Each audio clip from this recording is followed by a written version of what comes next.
Being Black in America comes with its challenges. However, we understand that enlightenment through education is the oppressor's worst fear. By bridging the gap between academia and the people, our purpose is to equip you with knowledge that breaks down barriers during your journey towards truth and freedom. Welcome to the Black and Highly Dangerous Podcast.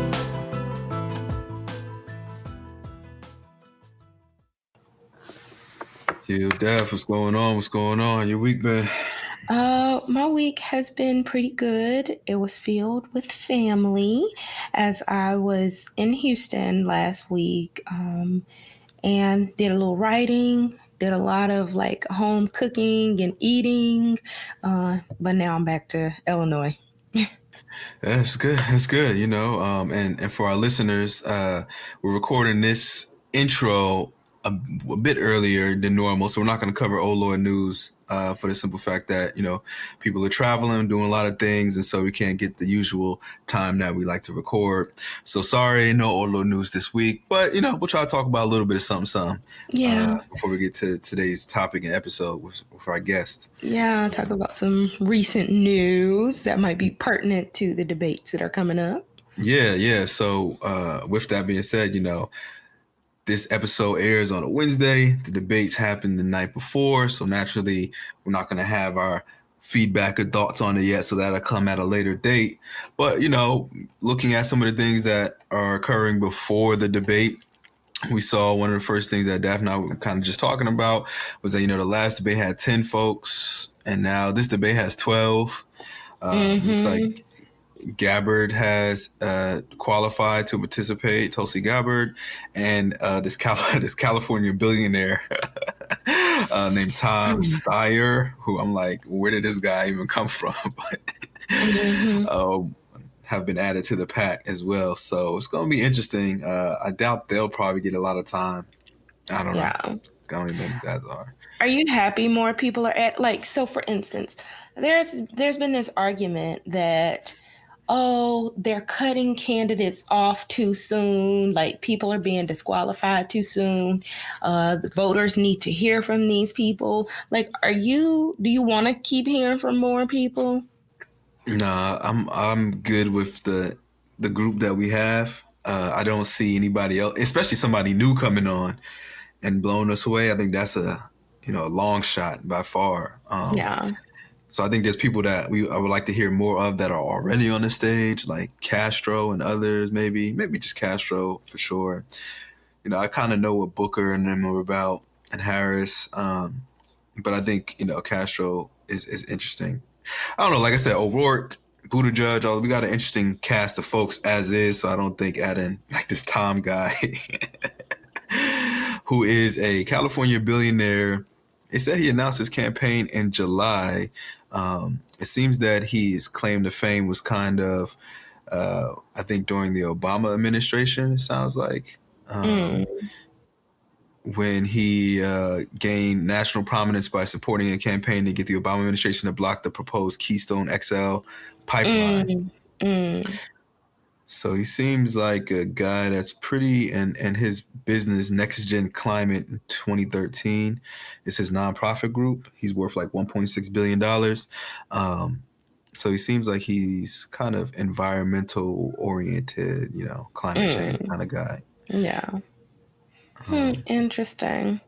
But it seems like Tulsi, at least while we're seeing this, is kicking up a little dust, talking about boycotting. And it'll be interesting for us talking about this beforehand to see if she actually does it. But I don't know. I'm starting to get plant vibes from Tulsi Gabbard, like for real. Yeah.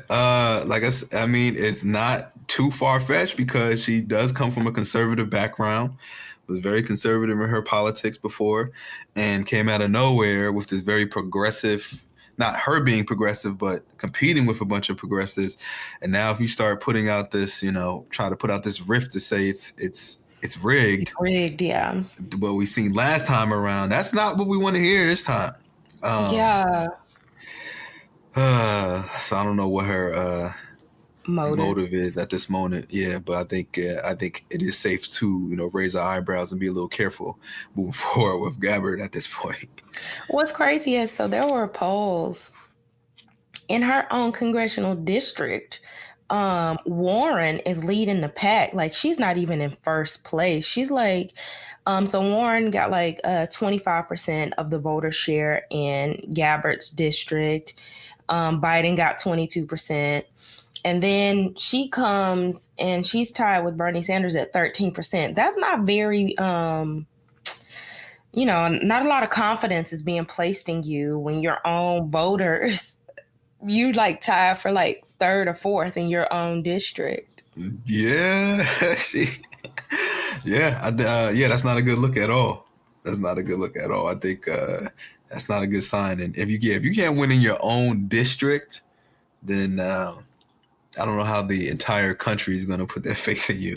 Yeah. And now you coming up here screaming, it's rigged. It's rigged. It's rigged. No, I don't think so. I think you might just not be someone that people want to vote for at this point in time. What's also interesting is that in the poll, they also polled people who supported Trump, and she actually won that poll of voters who supported Trump in 2016. 26% said that they would vote for her over the other Democratic candidates. And the next closest was at like 15%, and that was Biden.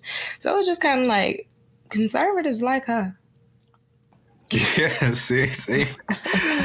Something fishy about this one. Something fishy about this one. You gotta keep your eyes on the like. Is she like the Tekashi 6ix9ine of the Democratic candidates? Yeah. Because a lot of people, there's conversation now talking about people thinking he was a plant as well for the feds because of what he's doing and him saying he doesn't want witness protection and all this kind of stuff, which is like ridiculous. Yeah. Ridiculous. All right, so we'll keep our eyes on the debates. I'll definitely be tuning in. Night of 12. There's still a lot. I think when we get down to 8, I'll feel better. Yeah, that's a good number for me. Because then you can just have people have a lot more time, and these debates be like 3-4 hours. Like, sheesh, like come on now. Who do you want your 8 to be? Who are your 8? I think my 8 would be. Let me see. Let me look at the list. All right, so my 8, I would definitely say Elizabeth. I'll keep Bernie up there. Castro, Buttigieg, Booker, Harris, and I guess not really. Biden. I'm kind of over Biden, so I'm not even like impressed to see him up there. But if I had to say 7th, that would be Biden, and then O'Rourke, I don't know, but it'll be I'll just flip a coin for O'Rourke and Yang, just because Yang is just entertaining to me. I don't take him serious, really, but he's kind of fun just to watch, to see what he's gonna do, what kind of gimmick he's gonna do next when he's up on that stage, kind of just like the non-politician, if you will. Yeah. You know what? I don't even know if I have an 8. I'm looking through this list. It was a stretch. Yeah, it's like I could hear from them, but there's a lot of people that I just don't think have a chance. Now, I guess if they were the candidate and people had no other choice. But yeah, I'm sorry I made you do that exercise because I don't have it. Yeah. Really, at the end of the day, if it was like a Final Four, I probably just right now thinking it'd probably be just to see it duke it out, just to see Castro, Warren, Harris, and maybe Sanders. I feel like the top of the line folks, really to see like who can be distinguish themselves from each other and really get on top. Yeah. But yeah, I don't know. We have no idea who. It seems like Biden, Warren, and Sanders will definitely make the final. 3, if that. And who's behind them? Harris, is it? You know what? I have to look at the latest polls. What I do know though is it seems like people are yeah. I mean Warren has gone Harris has gone down. It seems like Warren is taking some of Harris's supporters. I can see that. I could definitely see that. Yeah. Actually. So I wonder if this next debate, well, the debate that came on last night, I'll be interested to see if Harris is going to start maybe taking more direct jabs at Warren, to try to gather some of those votes back.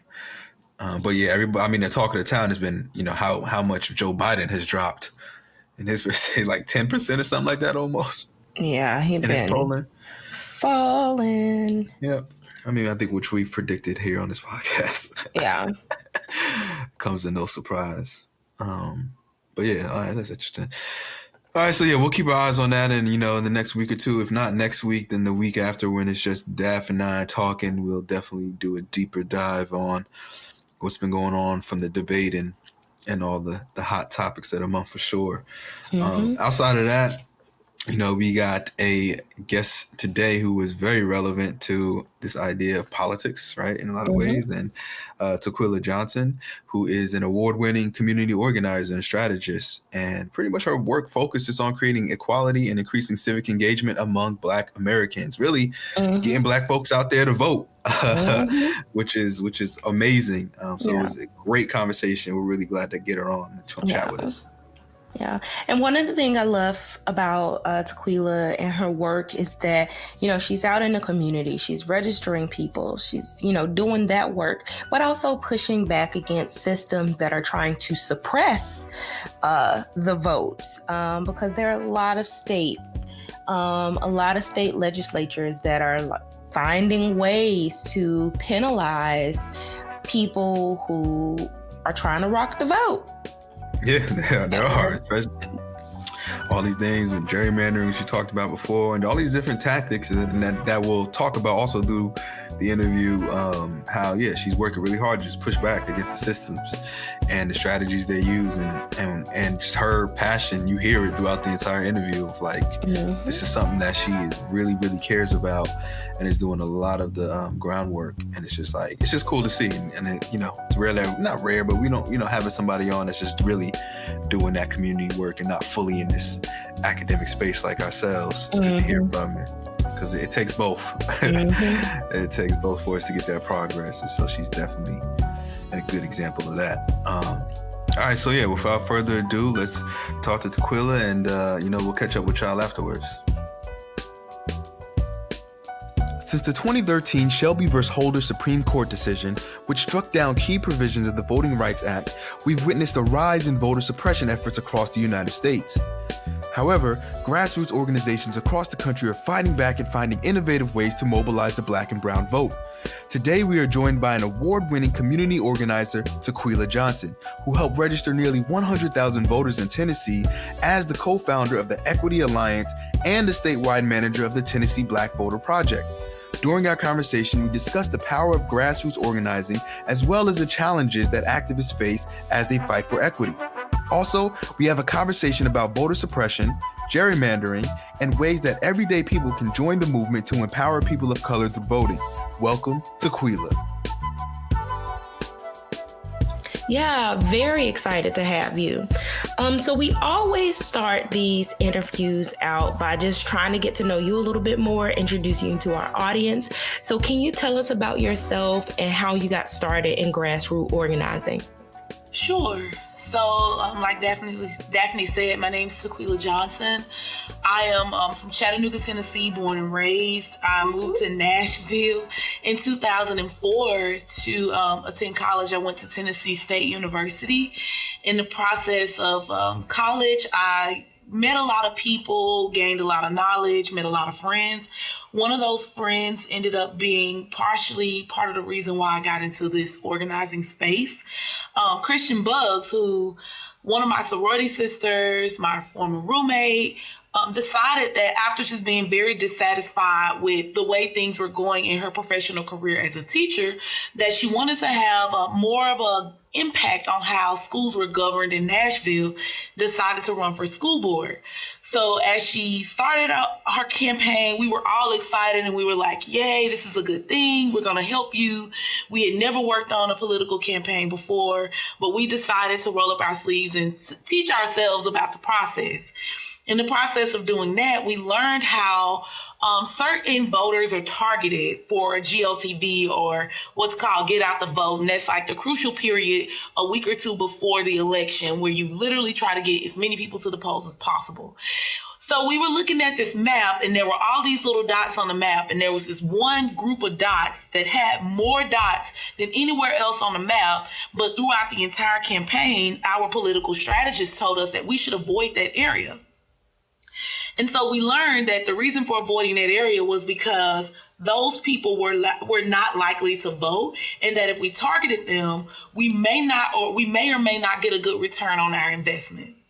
So we just really were bothered by that when we learned that that was the housing projects here, and that more people lived in those housing projects than in the entire district, and yet those people were not voting. So that really raised our eyebrows. We started digging deeper into the statistics around voter participation in the country for Black people, and specifically in the state of Tennessee. We learned that Tennessee at that time was 50th in voter turnout and 45th in voter registration. So we were very disturbed by the fact that our state was not actively participating in the democracy the way that we should. And once we started going down the rabbit hole, as you guys probably know, it gets deeper and it gets darker. But by the time you get down there, you look up and you realize, okay, I've gone too far to crawl out, so I'm going to keep digging. And every year, every day, every hour, every second, I learn something new. I uncover something new. I find another issue that needs a solution that is inequitably targeting communities of color. And so I, since 2017, just have literally poured myself into this work. And we've made a lot of really good gains, but there's still many to come. For the most part, that's really how we got started. Of course, there were so many other things that happened that really, really fueled our passion around this work. But that was the main purpose for getting involved in it. Nice. And, I guess taking it a step further, you mentioned that you guys had a lot of gains. So I guess tell us about some of the specific work you've done and the victories you've had when organizing in Tennessee, maybe around voting or police oversight board and things along those lines. Yeah, so that election that I talked about, and a little bit of information about the Nashville school board election, is highly contested. As you guys know, Tennessee just passed the vouchers bill. We're one of the first states to pass that. So education here is a really big deal. In a normal school board election, you probably have to raise anywhere from $15,000 to $30,000. Well, in Nashville, you have to raise up to $80,000 to run for school board. So here we are, these young African-American women, never worked on a political campaign, no political capital, and we were able to strategically get 60% of the votes. So we did really good with that election, and that really showed us our power, and we transitioned that power from being not just focused on elections, but focused on community organizing and power building. And in the process of that, we registered, last year in 2018, I led the Tennessee Black Voter Project, where we were able to register 91,000 Black people to vote across the state. That was probably one of our biggest successes. But since then, we've been able to increase turnout in very low turnout areas. We've done a lot of strategic digital marketing. We've done a lot of strategic outreach, field outreach, you name it. We call ourselves the unconventional community organizers because we believe in going where the people are. And we believe that our work should be engulfed or enriched with the Black culture, just to make sure that it is fun and it is exciting and it's steeped in what we as African Americans like. And that's those intrinsic soulful feelings that really push us and energize us. So we've had lots of successes. I'm trying to think of more that I can speak to, but we've done these voter outreach parties, and in every district where we've had these parties, turnout has doubled. Mm-hmm. We've done about 8 of those. We've had over 100 events. We've organized in churches. We launched our Souls on the Rolls campaign, which we were able to go to 82 Black churches across the state. In a month, we were able to register 30,000 people to vote. We also built a very extensive list of African Americans across the state throughout that organizing. So we've done some really, really big things over the last 2-3 years. And so for full transparency, Tequila and I are both from Chattanooga. We grew up together. And so I followed some of your work. And I know those wins came with some challenges and that it wasn't an easy road. So can you talk to us about some of the obstacles that you faced as you were getting, 30,000 voters registered across 82 churches and the police oversight board? Like, what were some of the obstacles you faced? Yeah, so we did not work directly on the oversight referendum. However, we were on the ground really working on turnout, knocking on doors, making sure people were informed on what was happening. So all of those things kind of go hand in hand. I would say the biggest obstacle that we face as a Black-led organization is resources. We are a 100% volunteer-led organization. We have 32 volunteers that serve essentially as staff. I mean, anything from organizers to graphic designers, all the way down to we have accountants, and we even have an admin assistant that does all of our scheduling for us.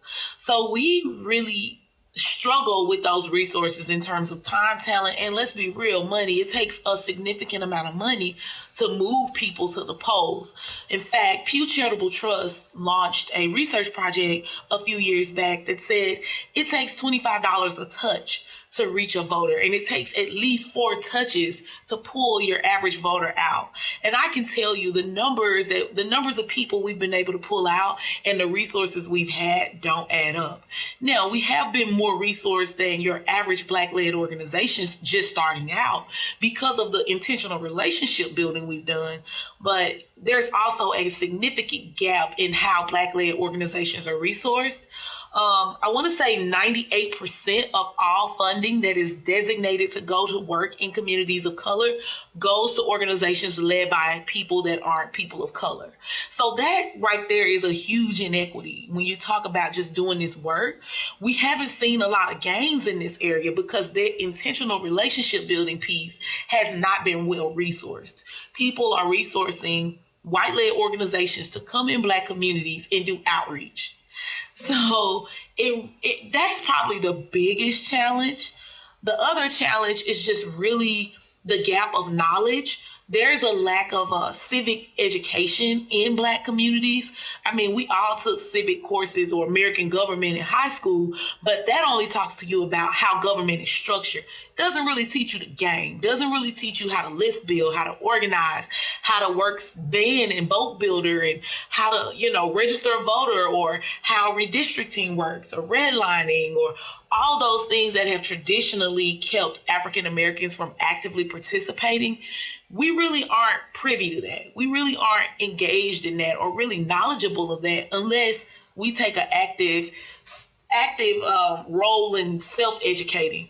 And that right there is probably the biggest issue and the biggest challenge when you talk about getting people engaged and getting them to the polls or any type of civic work. It's just a lack of knowledge and education around the system and the processes within the system. And one other thing that I wanted to follow up about is because over, I guess it was the last 6 months or so, I also saw that there were like Tennessee laws. I don't know if they've been enacted, but at least proposed around rules for registering voters by organizations. Oh, yeah. Oh, it was a mess. So in response to the Tennessee Black Voter Project, where we registered those 91,000 Black people to vote, our state came back with a law. Well, they proposed a bill that is scheduled to go into effect in October. There are some lawsuits against that bill, but that bill essentially would assess criminal and civil penalties for registering voters. When the bill was first proposed, it was just this crazy, over-the-top, aggressive approach to how do we monitor voter registration, because we know there's this word that is being thrown around, this election fraud, which, by the way, we have not had one case of election fraud in Tennessee, but that has been the response to getting more Black people engaged in the process. One of the worst things about that is, I told you one of the hardest parts about a Black-led organization is resources. That bill would essentially assess up to $10,000 fines for any organization that does voter registration and has forms with errors. The other piece is you can be charged with a Class A misdemeanor, which holds the same weight as simple assault for registering a voter and having errors on a form. We, since then, did a open records request from the state to look at what are the numbers of errors on forms in the state. What we learned was the Tennessee Black Voter Project submitted less errors than we've had in previous years. Yes, we did submit more forms than we've seen, but in terms of error rate, the state always has a 50-60% error rate on forms. So it's just one of those things where it is modern day suppression. It is underlining racism. It is a way to continuously suppress Black voters and make sure we keep Black voters away from the polls.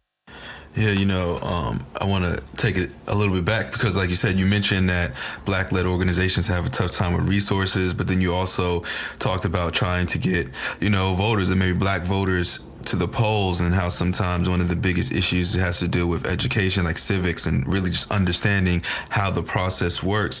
So I guess my question is, when you approach, say, Black folks who maybe not be super involved with voting and polls and in the system, and, you might face some resistance, whether it may, I'm not sure exactly what they say, maybe you can tell us that too, but like whatever the resistance is or what are the common things they say, the reasons why they don't vote, and then your approach as far as how you might try to convince them to vote or to be active in this process. So when it's crazy that you asked that, and with Daphne being on the phone and us growing up together, one of the things that really, I think, sets me aside from any other strategist or organizer or your average strategist or organizer is that I've actually lived in those areas where people who aren't likely to vote live, work, and play. So I understand from a personal level what it's like to be in an area where you're marginalized, where people aren't coming to talk to you or build relationships with you or ask you what you want, but they're simply coming out 2 days or a week before election saying, we need you to get to the polls. And what happens is those people go out and vote, yet they don't see any change in their communities. And so what that does is it creates this extreme voter apathy where people who are literally at the mercies or at the bottom of what I like to say political consideration just aren't participating, and it's understandable why they aren't participating. One of the things that I do is I approach this like I would any other relationship. And this is an analogy that I use with people. It is really simple, but it's honest, is you don't go into a relationship, a romantic relationship, with going from meeting that person to home run. You court them, right? You go first base, second base, third base. But what happens is the Black community has not been courted. We have not had an opportunity to voice what it is we want. What we have are people who have deemed themselves as experts deciding what works best for poor communities. And then they come in and tell us what we need as a community and expect for us to rally around it. And when we don't, we're shamed, or we're told we're the reason why things aren't going the way that they should be for our communities, or we're told to pull ourselves up by the bootstraps. I don't do that. I meet people where they are. I believe you have to put the medicine in the milk sometimes. If all a person can understand is what they see, then I find what those points of interest are, and I figure out how to engulf or engage them in the civic process through that. For example, the Community Oversight Board. We know that a lot of people, African-American people, are experiencing this uprising against police and policing and over-policing. So helping them to see policing as not just this big overarching issue, but as a symptom of other issues, it really helps them to see how politics plays into some of those things. Marijuana reform, we know that that's something that a lot of people care about. How do we get them to see how policies actually govern these systems that have kept us out of certain things or have harmed us or whatever the issues may be? So that takes a lot of intentional relationship building. For the most part, when I look at organizations in this space and I see who the organizers are, I'm like, and I'm just going to be very transparent, I see a lot of people who, went to college, took 3-4 Africana studies classes, decided and realized that, oh, wow, I'm Black. I just have never lived the Black experience. They change everything about themselves, put on a few African garb, and then they go to the hood and they want to tell people who've been Black their whole life how to be Black. And that is the biggest issue, because people who live in the hood, people who grew up in low income areas, we've been Black our whole lives. We know how to be Black. Well, we need our solutions that are attached to our already existing Blackness. And so that's what I do. I don't go in the hood with my college educated organizers. I go in the hood and say, who is OG on the block? Who is grandmama that everybody come by her house every Sunday? Who is the person that can reach the most people? I find that person, I train that person, I educate that person, and I let that person be the spokesperson for the people that they already know. And that's not what's happening in organizing right now around civics and politics for Black people. It's just not what it looks like. Wow. So many sound bites right there. Wow. I know exactly also what you're talking about. First of all, I want to say I love the medicine in the milk. I might use that. And second, I understand your frustration because I feel the same way sometimes in academia and sometimes who are the voice for the people. And it's just kind of like, we can read all we want, but nothing is better than actually experienced. And I feel like we need to make sure that we have the voices of the people who are from the community, just as in the public as those who have all the credentials and the coursework and the titles and the degrees. So, yeah, very good. So you also mentioned redistricting, and it made me think about the recent Supreme Court decision on gerrymandering. And for those of you who don't know, I think it was a month or early summer, the court decided in a 5-4 decision along conservative liberal ideological lines that partisan redistricting is a political question, and that extreme gerrymandering isn't something that they would take up as a constitutional issue. So it's like the courts won't decide this. This is something that voters should decide. And so I wanted you to just can you talk a little bit more about what gerrymandering is and what you think of that Supreme Court decision? Yeah, so it's all so long game strategy, which is something that, again, like I said, most low income Black, you're what they consider your new American majority, and that's millennial, low income, single mom between 18-35. That's something that we don't have a privilege of really doing because we're just really trying to build. We're running this rat race, and by the time you slow down, the people who are trying to keep their hand on you or keep their foot on you have already planned out the next 100 years. And that's what I think about gerrymandering. I think about gerrymandering less than which gerrymandering we know is not just parties, but political legislators, and it started in 1967, have the opportunity to draw the lines for districts.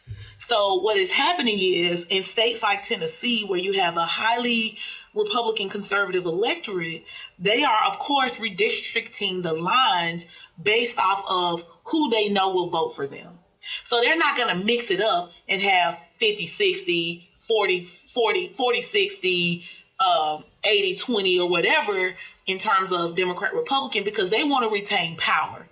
So what you see is legislators coming together, really drawing the lines to keep as many districts in favor of their party as possible. And it's not it's really not, gerrymandering isn't just a partisan issue, because when Democrats were in control and they drew the lines, they did the same thing. That doesn't make it right. It's not about Democrat or Republican. It's more about how do we make sure that the democracy is what it's supposed to be, and that is inclusive for everyone to have an active and participating role. And that Supreme Court justice decision, while a part of me was like, okay, this is a relief, because they could have easily said, we're going to pass something that makes it okay to do that. They said, we're going to stay out of it and let the states decide. But what we know is states like Georgia, Mississippi, Tennessee, Alabama, your traditionally racist white states, are going to be gerrymandered down to the T. It's going to be hard for us to have equal legislative representation in terms of partisan, because we know that they're going to draw it so that the majority of those districts will be ones that historically voted a particular way.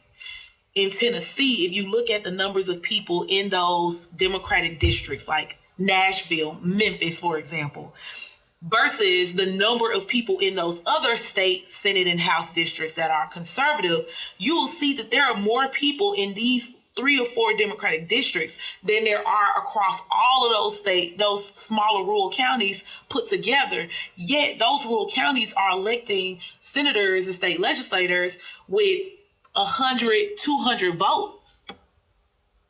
And these people are coming to the House and the Senate floor, making decisions on vouchers, abortion bans, you name it, that affects the entire state. So numerically, there's an imbalance, and that is what redistricting does. Think about 1967. What is pivotal about that year? That's around the time the Civil Rights Act was passed. That's around the time Black people started voting. And so when you think about that, it's like all of this is intentional to get us to this point where we are today. So talking about today and this current political climate and what's been going on with the, upcoming presidential election, the Democratic hopefuls, there's been, a good amount of them. So I guess now that we have you on, what are your general thoughts about the 2020 Democratic candidates thus far, and kind of what do you think about, or what have you thought about the couple of debates that have already taken place? I watch the debates because of what my role and what I'm doing, but those things are kind of triggering for me in a sense, because a lot of times when I hear presidential candidates talk about stuff, I know that they don't have the autonomy to make those decisions. So it's almost like high level gaslighting, entertainment, so to speak. You cannot, as a president, your role is not to determine or to decide on reparations or to decide on this by yourself solely. A lot of that is going to have to go through Congress. So a lot of my intention around these debates has been making sure people are aware and knowledgeable of the system and the processes. So when I say that, I think about, like, even if we were to elect another Barack Obama, that Barack Obama is still not going to be able to pass universal health care if it doesn't pass through Congress, the House, and the Senate. Like, it's not going to happen. So a lot of what I think about these debates is I feel like people are speaking to issues that they know people care about, but I haven't heard one candidate speak truth to what they would be able to accomplish as a president. I think the Democratic Party has done a piss poor job at keeping millennials, African Americans, like I said, that new American majority population engaged. I think that they overthink things. I think this this primary election is going to be a complete shit show. I think you have people from all different areas saying things that they know are exciting to people, but I don't think anybody is speaking truth to power. I don't think anybody is activating or engaging the community. In fact, I think more people are paying attention to Trump versus the Democratic primary candidates. And I think that they're creating another road to victory for Trump. I agree. And it's kind of scary. And I like that you highlighted the fact that, a lot of the issues that candidates or proposals that candidates have is not something they can do alone.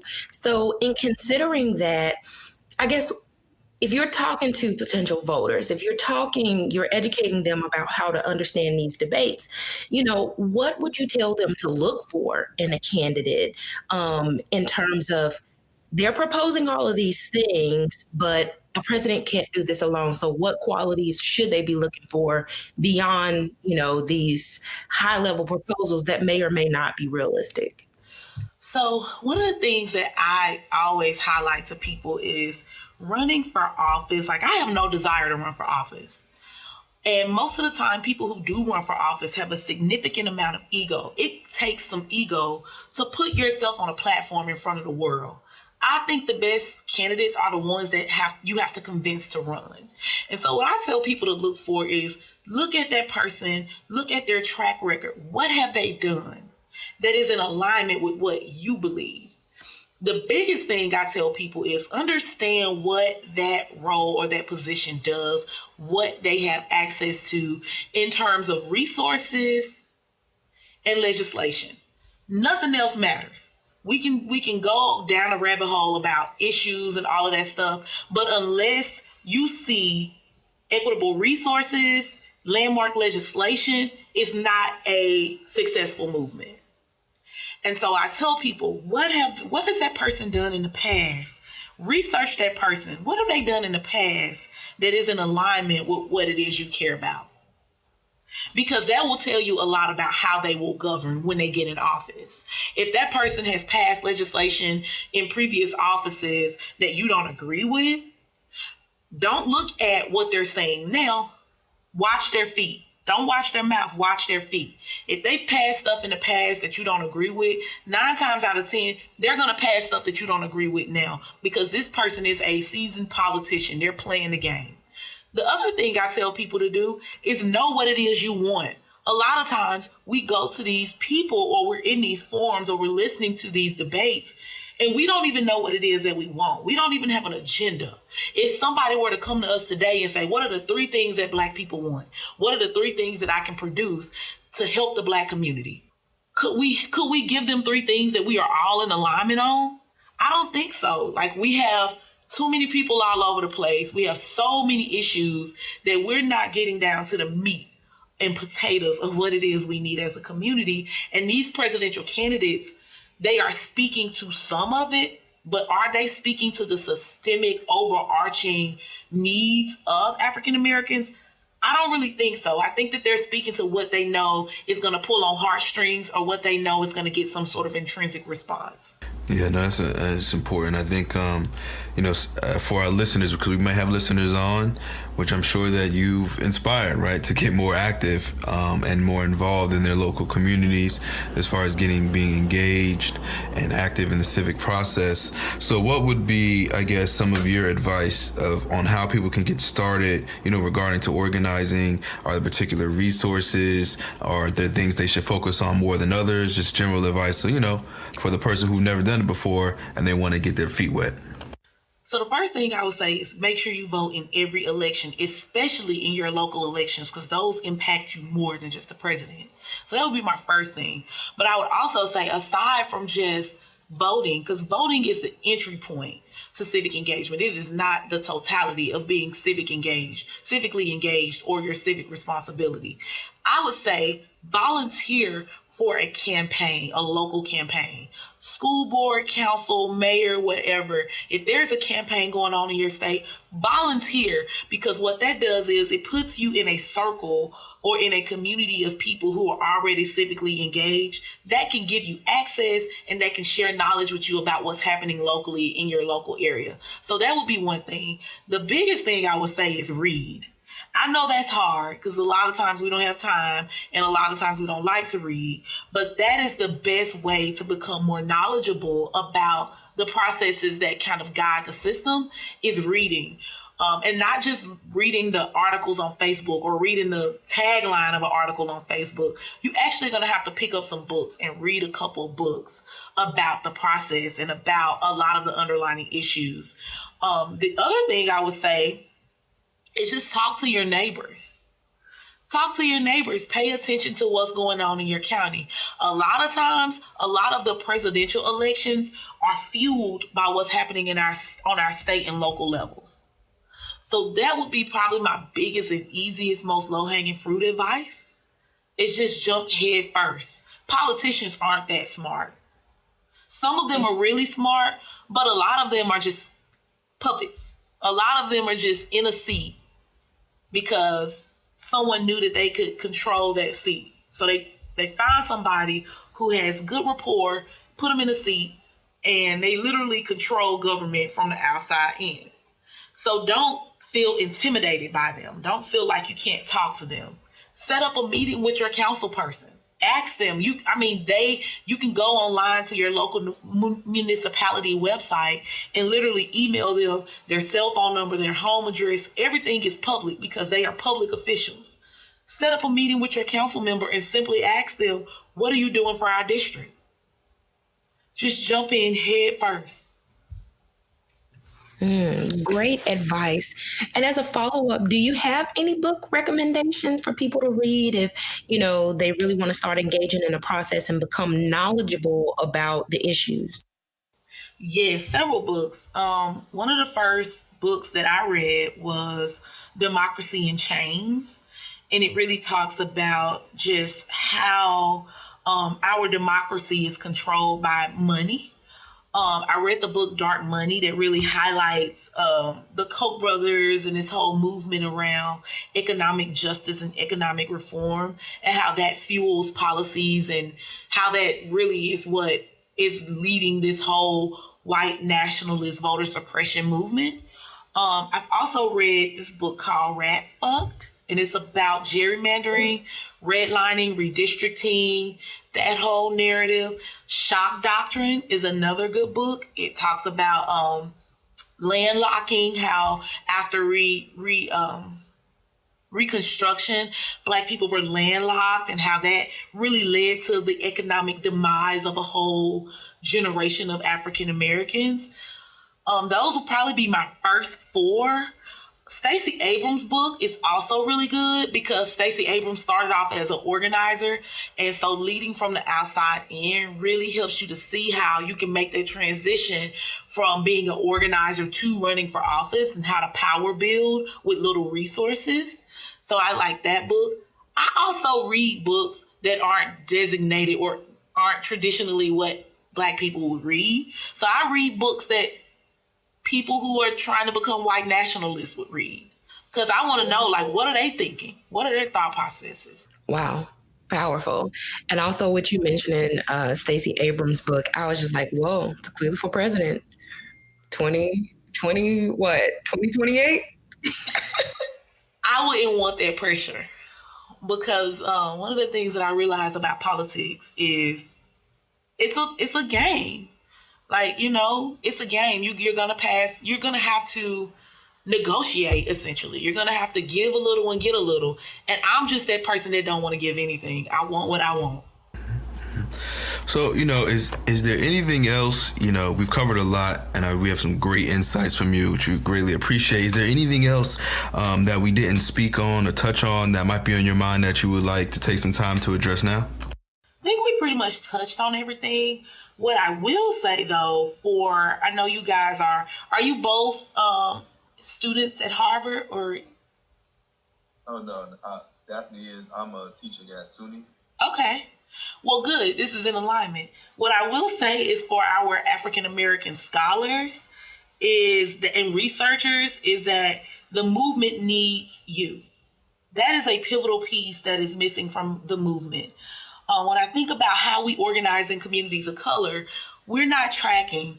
We're not building out clear goals and performance measures. We're not analyzing our data to where it's valid and reliable enough for us to make informed decisions.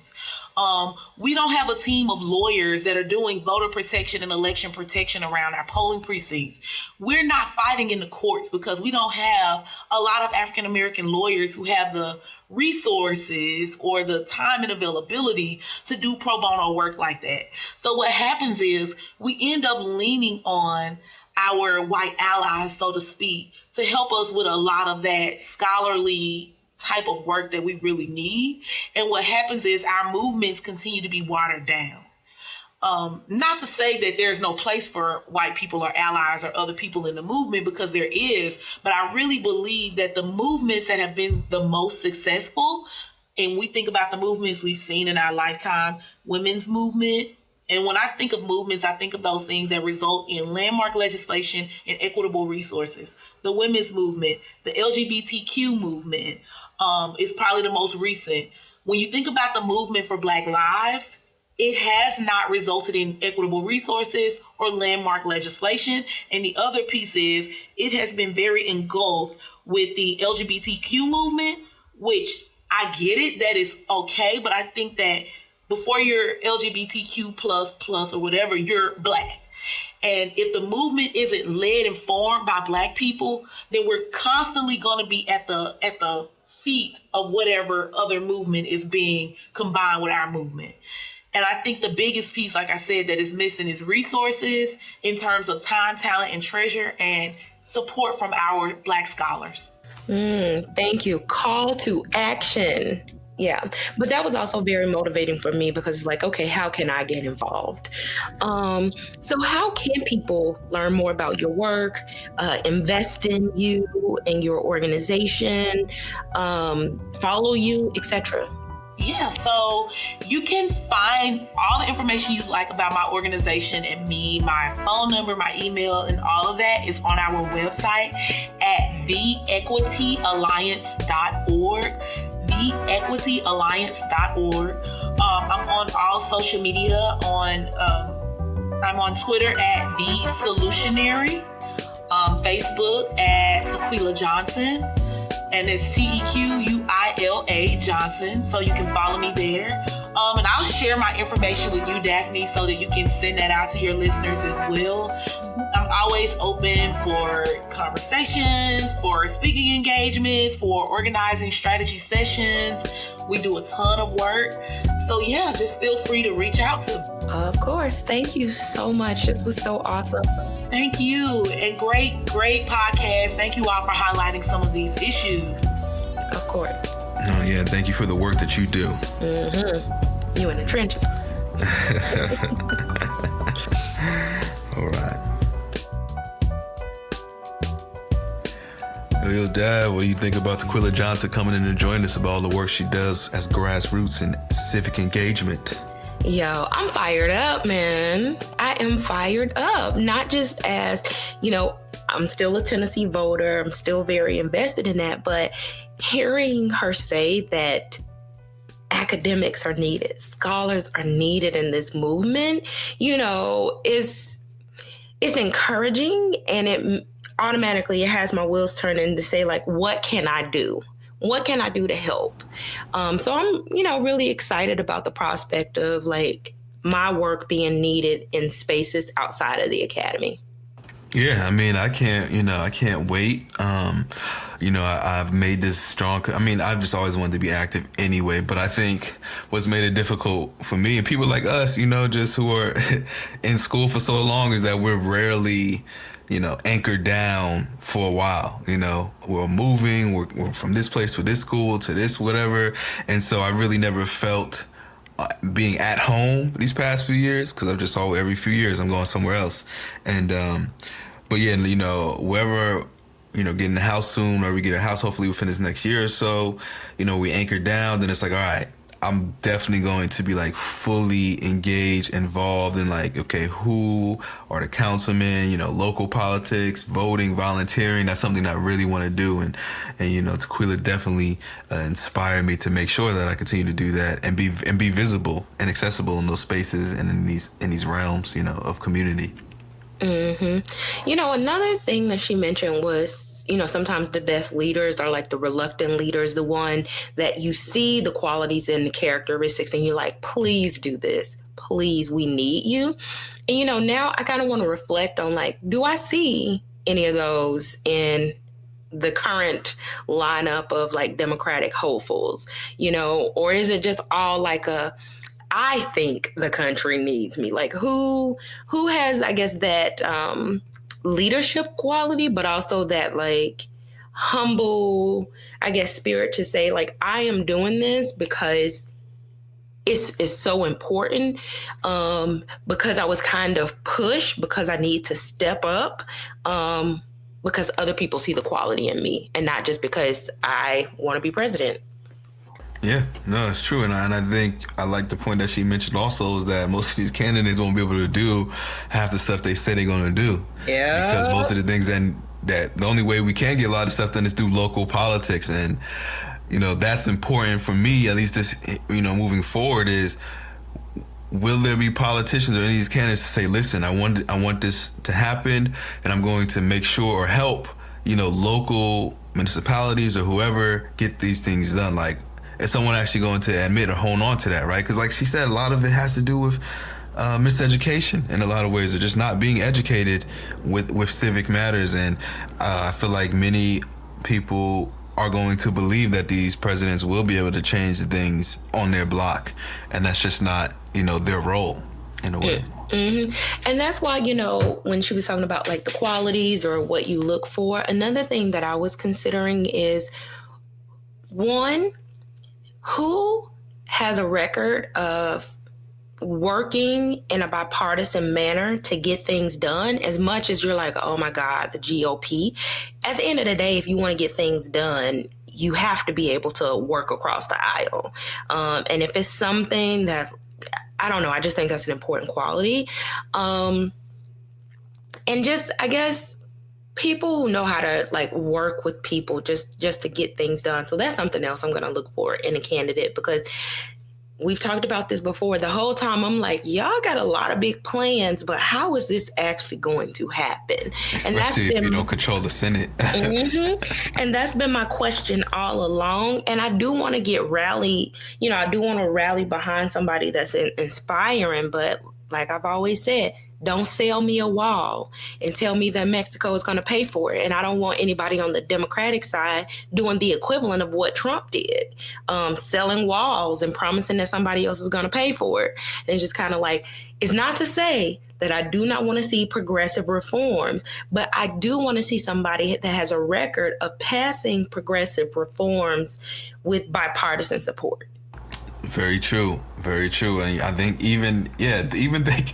not even thinking about the other side of the aisle, but even within the party, you know, there's disconnect between certain things and how things should be done. So it's like, you know, if someone like a Bernie gets it or whoever, he's not even getting full support from all Democrats. You know, so it'd be even easier for conservatives to shut these agendas down, because you don't need all conservatives, you know what I'm saying? Or, I mean, you don't have to worry about numbers for the most part. You just need to make sure one or two Democrats will vote on our favor and we're good. So I think that's even another concern is like, yeah, I think you're right. Somebody that can is willing to work with all parties and not being like, it's my way or the highway. Nobody wants that. This is not a dictatorship, regardless of which party you're on or side. You know, this is a democracy, and it's going to take, I guess, appeasing the eyes of all voters in some way, shape, or fashion. Yeah. I'll be honest, I don't think that's where we are as a country right now. I think everybody is just like, what I want. And I don't know. Like Tequila said, I'm a little bit worried about the outcome of the election, because I don't think anybody on the left or anybody on the right is ready to have conversations about compromise and doing what's best for all. It's just kind of like my way or the highway. And so, yeah. Yeah, I don't know. You know, this Trump, you know, one thing about Trump is that he's really showing that I don't know, he just does what the hell he wants, you know, regardless of how most people feel, and says what he wants. And it's just like, yeah, I don't know. You would think, I know there were some people who theorized before, you know, him getting into office would be potentially a good thing because it would spark this revolution in a way, and people would, but I haven't seen it. He's still in office and still doing what he wants and still destroying communities. So it's like, man, I think Trump, he hasn't, you know, acted like any presidents before, but I think he also kind of set a precedent. Like, if somebody really wants to do certain things that they want, they can make it happen. And so, you know what? You mentioned something, and I feel like people like to deny that this was the case now. But like I said, I keep a tempo of like what's happening and how people are feeling through like online forums. And I know a lot of people lie, but I feel like it really is sometimes an accurate depiction of like where we're going. And I remember leading up to the 2016 election, I saw a lot of people who were so pissed about the Democratic primary that they were using language like let it burn, like we need this. And they saw, like you said, Trump as a catalyst to like burning it down so we could rebuild it. And people might deny that that's the case, but I do think that's another reason why, you know, he ended up being elected, because there were some people that thought that this would hasten the revolution, and it's just hastening, you know, destruction for only some people. Yeah. It's like, look at this risk you took, and now look at who's being victimized by this guy. And was it worth it? No way. You know, there's no way we should let this guy in office, because nobody's life is worth it. You know, children's being, all this stuff is just not worth it. And I think no matter how much you feel about this revolution that you thought was going to happen, it's definitely not happening. So I think people need to take a real hard look in the mirror if that was your belief going into this next election, and let's not try to do this again, you know, at all. Got to get this guy out, but no, we want to thank Tequila for coming in to talk to us about all the work she does. Very passionate about what she does and inspiring. You could just hear it in her voice and her messages and the things that she was saying. Like Daphne said during the interview, a lot of quotables to pull from and take with you as you try to be engaged in your own communities. So make sure you click on the links and follow all of her work. And if you can, give some support. Donate some funds to the good work. If you really can't do stuff on your own, sometimes giving money, like she said, can go a long way with Black-led organizations that have so few resources in some parts. Other than that, follow us on social media if you haven't already. Our handle is @BHD Podcast. We're on Twitter, Instagram, and Facebook. You can go to our website, blackandhighlydangerous.com, to keep up with all our latest content. And then you can also email us, bhdpodcast@gmail.com, for any questions, concerns, ideas, whatever it is. Be sure you can email us, and we always are responsive to that. And then you can review and rate us on iTunes if you haven't did that yet. That really, really helps us out. And then after you rate us, go ahead, share us with your friends, share us with your family, share us with your enemy, and as always, continue to be the oppressor's worst fear. If you're interested in continuing this and other conversations, visit our website, blackandhighlydangerous.com, to subscribe to our email list, suggest topics, and participate in our discussion forums.